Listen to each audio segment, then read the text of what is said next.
নমস্কার। আমি এখন দশম শ্রেণীর গণিত বিভাগের যে জ্যামিতিক পার্ট, সেই জ্যামিতিক পার্টের একটি অংশ নিয়ে আলোচনা করব। আজ আমি যে আলোচনাটি করব তার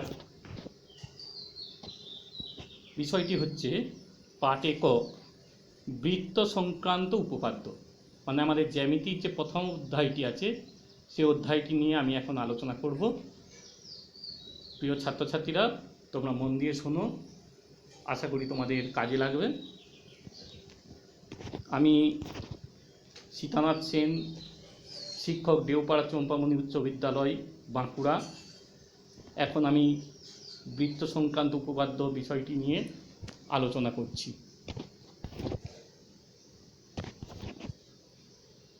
প্রথমেই আসি বৃত্তের সংজ্ঞা। বৃত্ত কাকে বলে? বৃত্ত হচ্ছে একটি সমতলে অসংখ্য বিন্দুর সমষ্টি, যারা প্রত্যেকে ওই সমতলের একটি নির্দিষ্ট বিন্দু থেকে সমদূরবর্তী। তার মানে একটা সমতল বা একটা প্লেনে একটা নির্দিষ্ট বিন্দু থেকে সমান দূরত্ব বজায় রেখে যে বিন্দুগুলো থাকে সেই বিন্দুগুলোর কালেকশন হচ্ছে বৃত্ত। তাহলে আমরা তার ছবিটা দেখি।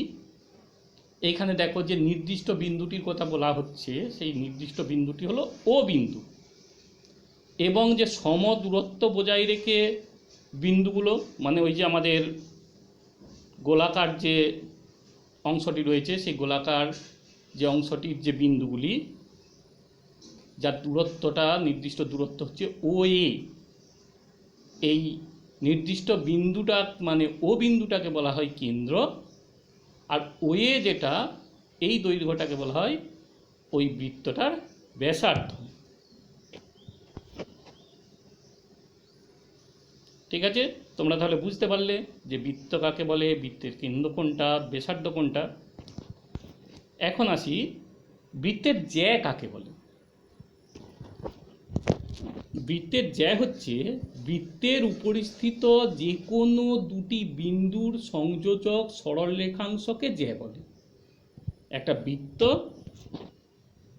সেই বৃত্ত এখানে ও কেন্দ্রীয় বৃত্ত, তার উপরিস্থিত যে কোনো দুটো বিন্দু, আমরা দুটো বিন্দু নিই, দেখো এখানে এ আর বি দুটো বিন্দু নিয়েছি, তাহলে এই এ আর বি এর সংযোজক রেখাংশ হবে এই বৃত্তটার জ্যা। তাহলে এইখানে আমরা জ্যা কি পেলাম না, এখানে এ বি যে সরল রেখাংশ পেলাম সেটাই হলো এই বৃত্তটার জ্যা। এবার আমরা একটা পেয়েছি, দেখো এইখানেও একটা জ্যা পেয়েছি এ বি। এই এ বি জ্যাটার একটা বিশেষত্ব আছে। এই এ বি জ্যাটার বিশেষত্ব হচ্ছে এইটা ওই যে সি বিন্দু, সি অর্থে এখানে হচ্ছে সেন্টার, কেন্দ্র, ওই কেন্দ্র দিয়ে গেছে। এই যে জ্যাটা, এটা হচ্ছে বৃত্তটার বৃহত্তম জ্যা। এই বৃহত্তম জ্যা আবার এটাকে আর এক অর্থে বলে, এটা হচ্ছে ব্যাস। তাহলে ব্যাসই হচ্ছে বৃত্তের বৃহত্তম জ্যা। কিন্তু সব জ্যাকে আমরা ব্যাস বলতে পারবো না। আমরা কিন্তু সব জ্যাকে ব্যাস বলতে পারি না। ব্যাস কোনগুলোকে বলতে পারবো না, যে সকল বৃত্তের জ্যা কেন্দ্রগামী হবে, কেন্দ্রগামী জ্যা হচ্ছে ব্যাস। এইখানে সি কেন্দ্রগামী, এ বি রেখাংশ হচ্ছে বৃত্তটির ব্যাস, এটা এক অর্থে জ্যা, আবার যেহেতু এটি কেন্দ্রগামী সেই জন্য এটি ব্যাস। এবারে যে ছবিটা দেখো, এখানে ওই যে এসি বেঁকে যে অংশটা আছে, বৃত্তটার একটা অংশ, এই অংশটাকে কি বলে? এই যে পাশে যে চিত্র রয়েছে, এখানে এ আর সি এর যে বৃত্তের টুকরো, সেইটাকে আমরা বলছি বৃত্তচাপ। এটাকে লেখা হয় এসি, মাথায় একটা ওই চাপের যে বাঁক আছে সেরকম বাঁক দিয়ে লেখা হয়। আর এইখানে দেখো এসি, এটা বৃত্তটা দুটো অংশ করেছে, চাপ দুটো পাচ্ছি। একটা এসি ছোট অংশটা যেটা লাল চিহ্ন দিয়ে দেওয়া রয়েছে। আর একটা ওই যে বি হয়ে এসি, মানে এ বি হয়ে সি, যেটা বড় অংশ। এই ছোট অংশটাকে বলা হচ্ছে উপচাপ, আর বড় অংশটাকে বলা হয় অধিচাপ। এখন তাহলে আরেকটা প্রশ্ন এসে যায় যে যদি আমাদের একটা বৃত্তচাপের যে প্রান্ত বিন্দু দুটো এইখানে যেমন এসি আর এ আর সি, তাহলে সেই রকম যদি প্রান্ত বিন্দু দুটো একটা ব্যাসের প্রান্ত বিন্দু হয়, ব্যাসের প্রান্ত বিন্দু হলে কি বৃত্তটা ঠিক সমান সমান দুটো অংশে ভাগ হয়ে যাচ্ছে, সেই ক্ষেত্রে তো আর অধিচাপ উপচাপের প্রশ্ন আসছে না। তাহলে সেই ক্ষেত্রে ওই যে অংশ দুটোকে কি বলবো? ওই ক্ষেত্রে আমরা কিন্তু আর অধিচাপ উপচাপ বলবো না, তার বদলে বলবো ওইটার এক একটা অংশকে বলা হয় অর্ধবৃত্ত। অর্ধবৃত্ত। যদি বৃত্তচাপ দুটির দৈর্ঘ্য সমান হয় তবে ওই বিন্দু দুটি ব্যাসের প্রান্ত বিন্দু হবে, সেক্ষেত্রে এক একটা বৃত্তচাপকে বলছি অর্ধবৃত্ত। আবার সম্পূর্ণ যে বৃত্তটা তার যে দৈর্ঘ্য, সেই সম্পূর্ণ বৃত্তের দৈর্ঘ্যকেই বলা হয় পরিধি।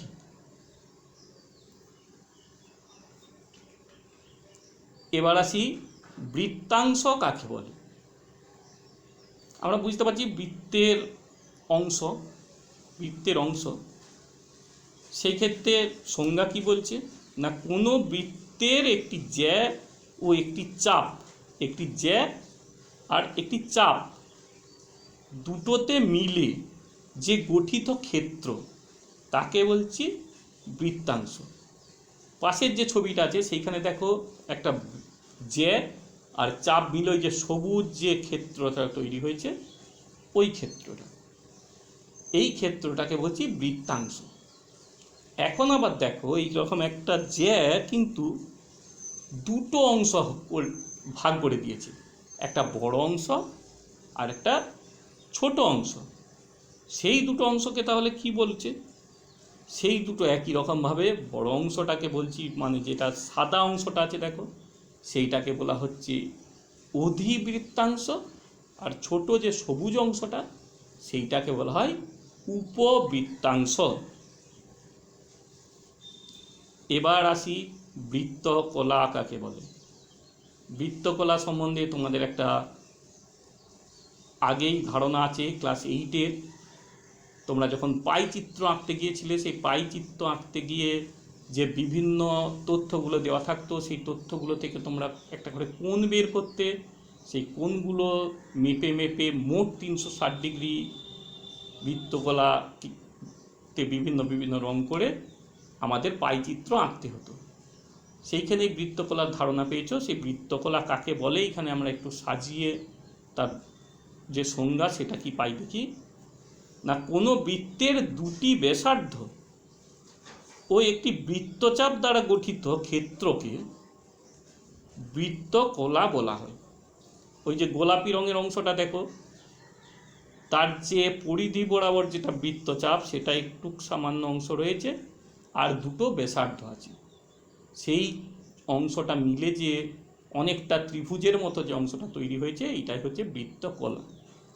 এই ক্ষেত্রেও আবার দেখো ওই দুটো ব্যাসার্ধ পুরো পরিধির অর্থে ধরতে গেলে গোলাপি অংশ একটা ছোট অংশ, আবার কিন্তু একটা বড় অংশ রয়ে গেছে ওই সাদা অংশটা।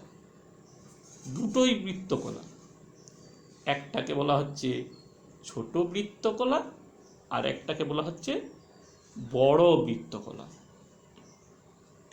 ঠিক আছে, এবার আসি এক কেন্দ্রীয় বৃত্ত কথাটার মধ্যেই। যখন বেশ কিছু সংখ্যক বৃত্তের একটাই কেন্দ্র হবে তাকে বলবো এক কেন্দ্রীয়। সংজ্ঞাটা একটু দেখে নিই। একটি নির্দিষ্ট বিন্দুকে কেন্দ্র করে আলাদা আলাদা দৈর্ঘ্যের ব্যাসার্ধ, মানে তাদের কেন্দ্রটা একটাই, ব্যাসার্ধগুলো আলাদা আলাদা, এমন যে অসংখ্য বৃত্ত আমরা আঁকতে পারি সেই বৃত্তগুলোকে একসাথে বলছি এক কেন্দ্রীয় বৃত্ত। একই কেন্দ্র, ব্যাসার্ধ আলাদা, যে অসংখ্য বৃত্ত তৈরি হয় তাকে বলছি এক কেন্দ্রীয় বৃত্ত।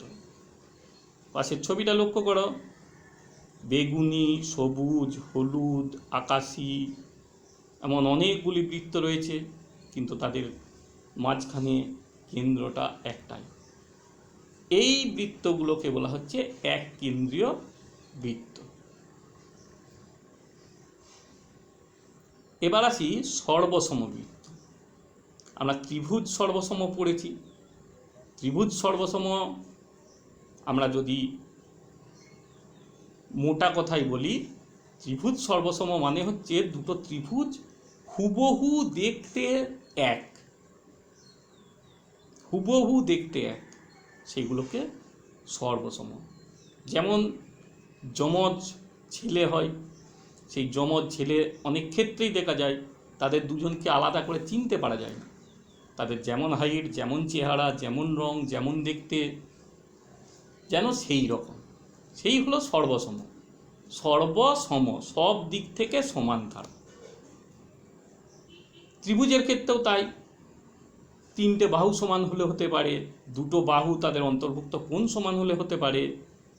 আবার আমাদের সমকোণী ত্রিভুজের ক্ষেত্রে সমকোণ অতিভুজ আর একটা বাহু সমান হলে সেই ক্ষেত্রে দুটো ত্রিভুজ সর্বসম হয়। এগুলো আমরা আগে পড়েছি। ঠিক সেই রকম সর্বসম বৃত্ত, সেটা কাকে বলবো না, বৃত্তগুলোর কেন্দ্র আলাদা হতে পারে কিন্তু তাদের ব্যাসার্ধগুলো সেম হবে। নির্দিষ্ট দৈর্ঘ্যের ব্যাসার্ধ নিয়ে আলাদা আলাদা বিন্দুকে কেন্দ্র করে বৃত্ত আঁকলে তাদের সর্বসম বৃত্ত বলে। পাশের বৃত্ত দুটো দেখো লেখা রয়েছে, যেটা সার্কেল এ, সার্কেল বি, দুটোর কেন্দ্র আলাদা কিন্তু দুটো ক্ষেত্রে কিন্তু ব্যাসার্ধ সেম, 5 একক করে ব্যাসার্ধ। তাহলে এই দুটোকে মোটা কথায় কি বললাম, যমজ, একই রকম দেখতে। এই দুটো বৃত্তকে বলা হচ্ছে সর্বসম বৃত্ত। এখন কিছু বাড়ির কাজ তোমাদেরকে বলে দিই। তোমরা এই যা শুনলে বৃত্ত সংক্রান্ত বিভিন্ন অংশের যে সংজ্ঞা এবং সেই সংক্রান্ত ছবি, তোমরা বেশ কিছু ধারণা পেলে। সেইগুলির উপর নির্ভর করে তোমরা কিছু বাড়ির কাজ করে নিতে পারবে। আমাদের যে পশ্চিমবঙ্গ মধ্য শিক্ষা পর্ষদের নির্ধারিত যে পাঠ্য বইটি আছে ক্লাস 10-এর, সেখানে তোমরা দেখো 52 পাতায় 3.1 কোষে দেখি 3.1 যে প্রশ্নগুলো রয়েছে সেগুলো তোমরা চটপট তাহলে উত্তর করে ফেলবে। আশা করছি কোনো প্রশ্নের উত্তরই তোমাদের আটকাবে না, যেগুলো এগুলো দেখলে শুনলে তা থেকে তোমরা সব উত্তর করতে পারবে। এবার আমি এই চ্যাপ্টার থেকে একটা উপপাদ্য নিয়ে আলোচনা করি। প্রথম আসি উপপাদ্য 32, তোমাদের বইয়েতে পৃষ্ঠা নম্বর 59, সেখানে পাবে উপপাদ্যটা, উপপাদ্য 32। উপপাদ্যটা কি না, ব্যাস নয় এরূপ কোনো জ্যায়ের উপর বৃত্তের কেন্দ্র থেকে লম্ব অঙ্কন করা হলে, মানে হচ্ছে একটা বৃত্তের ব্যাস নয় এমন কোনো জ্যা, সেই জ্যায়ের উপরে বৃত্তের কেন্দ্রটা থেকে যদি একটা লম্ব টানি তাহলে কি হবে বলছে, সেই লম্বটা ওই জ্যাটাকে সমদ্বিখণ্ডিত করবে, মানে সমান দুটো ভাগে ভাগ করে দেবে। তাহলে প্রথম আমাদের একটা ছবির দরকার, সেই ছবি অনুযায়ী আমরা সেটাকে লিখব, যে ঠিক কী প্রমাণটা করতে দিয়েছে ছবিতে প্রকাশ করব। কি দেওয়া আছে দেখি, দেখো ছবি, এখানে ও হচ্ছে একটা কেন্দ্র আর এবি হচ্ছে ব্যাস নয় এমন একটা জ্যা। ও কেন্দ্রীয় বৃত্তের, এবি ব্যাস নয় এরূপ একটা জ্যা। এরপর কি, তাহলে ও হচ্ছে কেন্দ্র, সেই কেন্দ্র থেকে এবি এর উপরে একটা লম্ব টানব। এখন ওডি হচ্ছে এবি এর উপরে একটা লম্ব, ছবিতেও চলে এসেছে দেখো, ও বিন্দু থেকে আমরা এবি এর উপরে একটা ওডি লম্ব টেনেছি। তাহলে আমাদেরকে কি প্রমাণ করতে বলেছে? প্রমাণ করতে বলেছে এই ওডিটা এবিকে সমান দুটো ভাগে ভাগ করেছে। তার মানে কি প্রমাণ করতে হবে?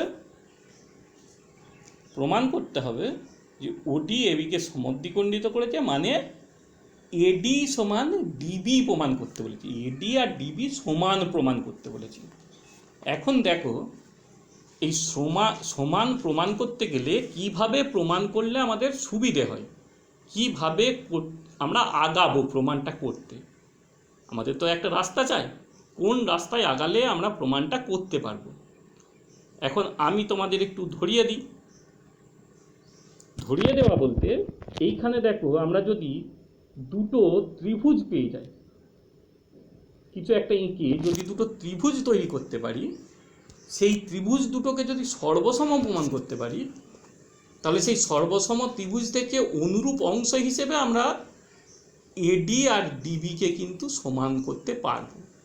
তাহলে প্রথম কাজ আমাদের হচ্ছে দুটো ত্রিভুজ তৈরি করতে হবে। সেই ত্রিভুজটা আমরা কিভাবে পেতে পারি তোমরাও নিশ্চয়ই ভেবে নিয়েছো। দেখো তোমাদের ভাবনার সঙ্গে মিলছে কিনা।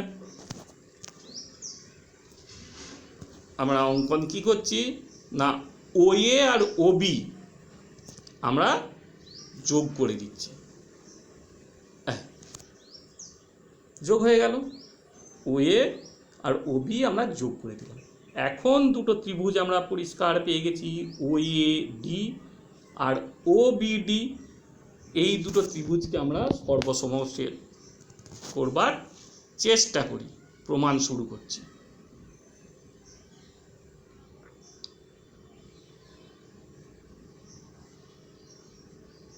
ছবি তাহলে এখানে দেখো, প্রথম আমরা তো এঁকেছি মানে আমাদের দেওয়া আছে যে ওডিটা হচ্ছে এবি এর উপরে লম্ব। তাহলে ওডি যদি এবি এর উপরে লম্ব হয়, তার মানে ওই ডি এর যে দুপাশের দুটো কোণ তৈরি হয়েছে, ওই কোণ দুটো তো সমকোণ। তার মানে সমকোণ যখন, তখন ও এ ডি আর ও বি ডি এই দুটো ত্রিভুজ কি ত্রিভুজ না, এই দুটো ত্রিভুজ সমকোণী ত্রিভুজ। ত্রিভুজ ও ডি এ আর ও ডি বি এই দুটো ত্রিভুজ হচ্ছে সমকোণী ত্রিভুজ। এখন দেখি সমকোণী ত্রিভুজ দুটো থেকে আমরা কি কি দেখাতে পারি। বিভিন্ন শর্তে আমরা সর্বসম দেখাতে পারি। প্রথম তো পেয়ে গেলাম দুটো কোণ সমকোণ।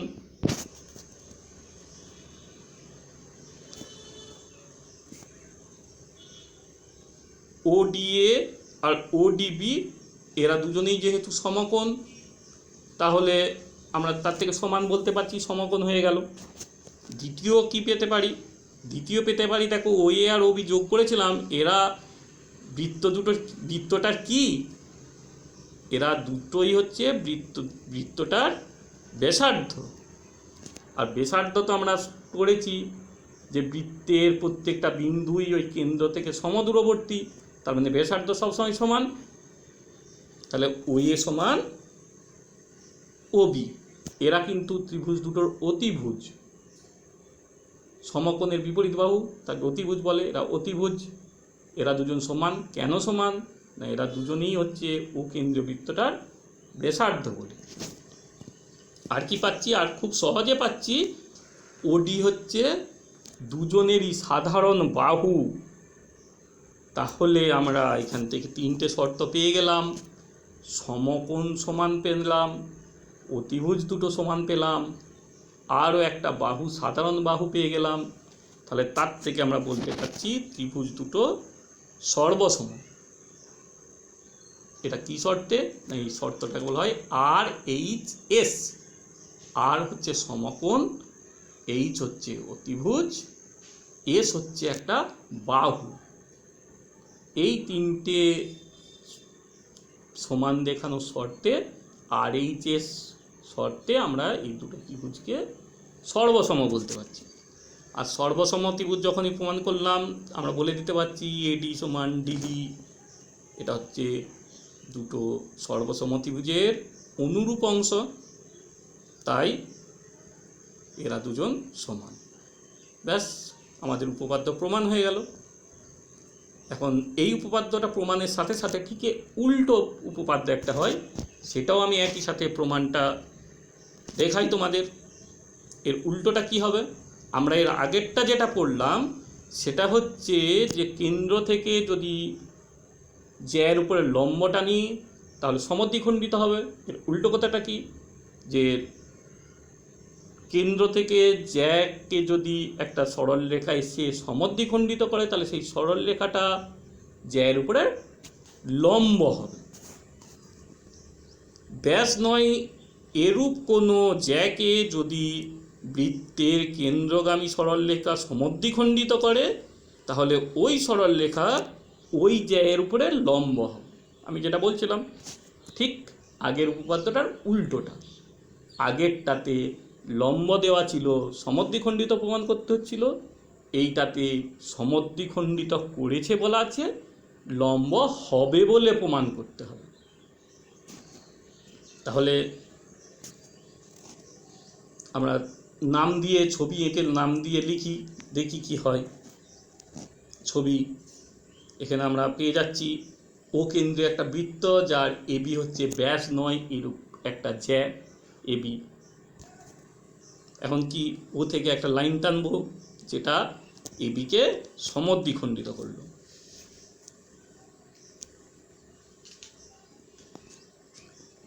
তাহলে ওডি হচ্ছে এবি জ্যাকে সমদ্বিখণ্ডিত করেছে, তার মানে এডি সমান ডিবি, এইটি দেওয়া আছে। আমাদের প্রমাণ করতে হবে কি, প্রমাণ করতে হবে ওডিটা হচ্ছে এবি এর উপরে লম্ব, ওডি লম্ব এবি, ঠিক আছে? এইটি আমাদের প্রমাণ করতে হবে। এরপরেও তাহলে এইখানে দেখো আমরা কিছু অঙ্কন করব, এই অঙ্কনটা সম্বন্ধে আর কিচ্ছু বলার দরকার নেই, তোমরা নিজেরাই পরিষ্কার বুঝতে পারছো কী অঙ্কন করতে হবে। আগে যেমন অঙ্কন করেছিলাম, দুটো ত্রিভুজ দুটোকে সর্বসম প্রমাণ করব, তাহলেই হবে। তাহলে ত্রিভুজ করতে গেলে কি করতে হচ্ছিল, ও এ আর ওবিকে যোগ করে দিতে হচ্ছিল। এই ক্ষেত্রেও আমরা তাই করছি, ও এ আর ওবি যুক্ত করলাম, যুক্ত করে দিই, যুক্ত করা হয়ে গেল। এরপর আমরা প্রমাণে আসি, এই দুটো ত্রিভুজকে দেখা যাক কীভাবে সর্বসম করা যায়।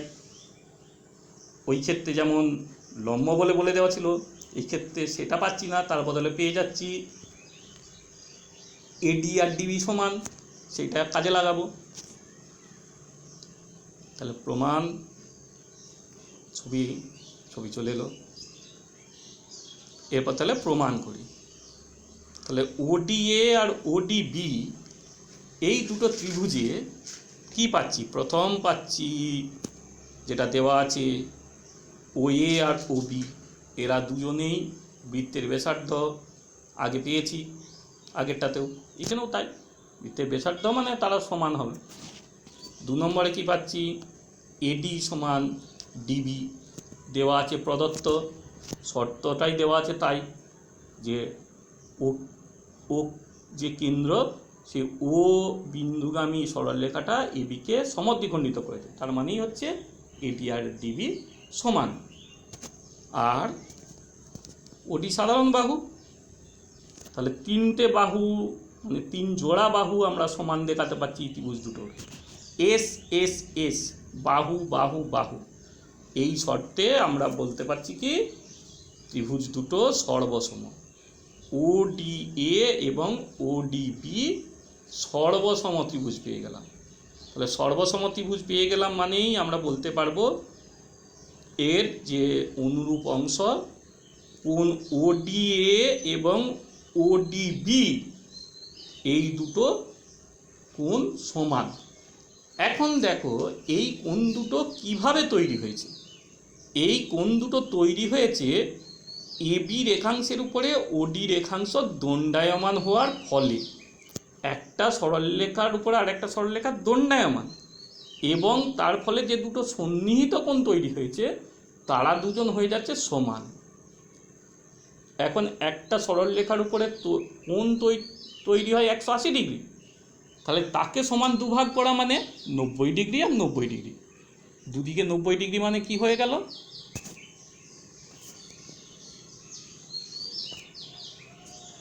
দুদিকেই 90 ডিগ্রি কোণ হয়ে যাওয়া মানেই হয়ে গেল আমাদের ODA আর ODB এরা দুজনেই এক সমকোণ করে।